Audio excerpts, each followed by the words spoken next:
আসসালামু আলাইকুম। আজ আমি আপনাদের সাথে শেয়ার করছি লাউ দিয়ে মুরগি রান্না।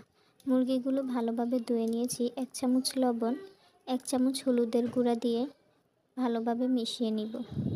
এখন মুরগিগুলো হালকা ভেজে নিব। তেল গরম করে ১ কাপ পেঁয়াজ কুচি দিয়ে দিচ্ছি।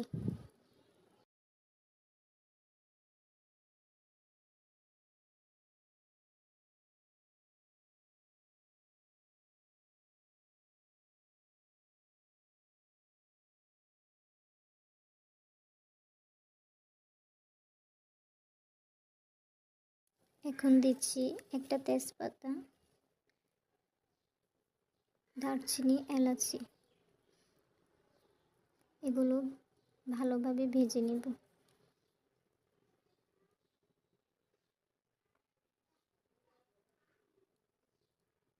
এখানে আছে আদা বাটা, রসুন বাটা, পেঁয়াজ বাটা। এখন দিচ্ছি লবণ ২ চামচ, হলুদের গুঁড়া, মরিচের গুঁড়া,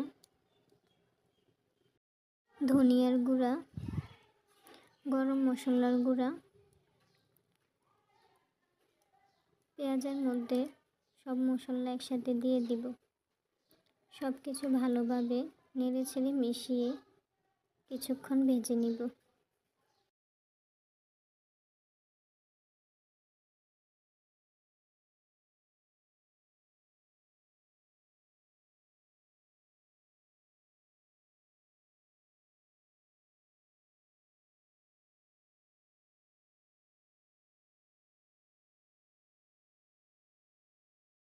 মশলা কষানো হলে এবার দিয়ে দিব কেটে রাখা লাউ।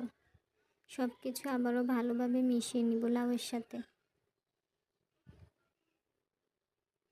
এখন বেজে রাখা মুরগিগুলো দিয়ে দিব। নেড়েচেড়ে মিশিয়ে পরিমাণ মতো ঝোল দিয়ে দিব। এখন ঢাকনা দিয়ে রান্না করব ১০ মিনিটের মতো। লাউ দিয়ে মুরগি রান্না সম্পূর্ণ হলো। ভিডিও ভালো লাগলে লাইক করতে ভুলবেন না।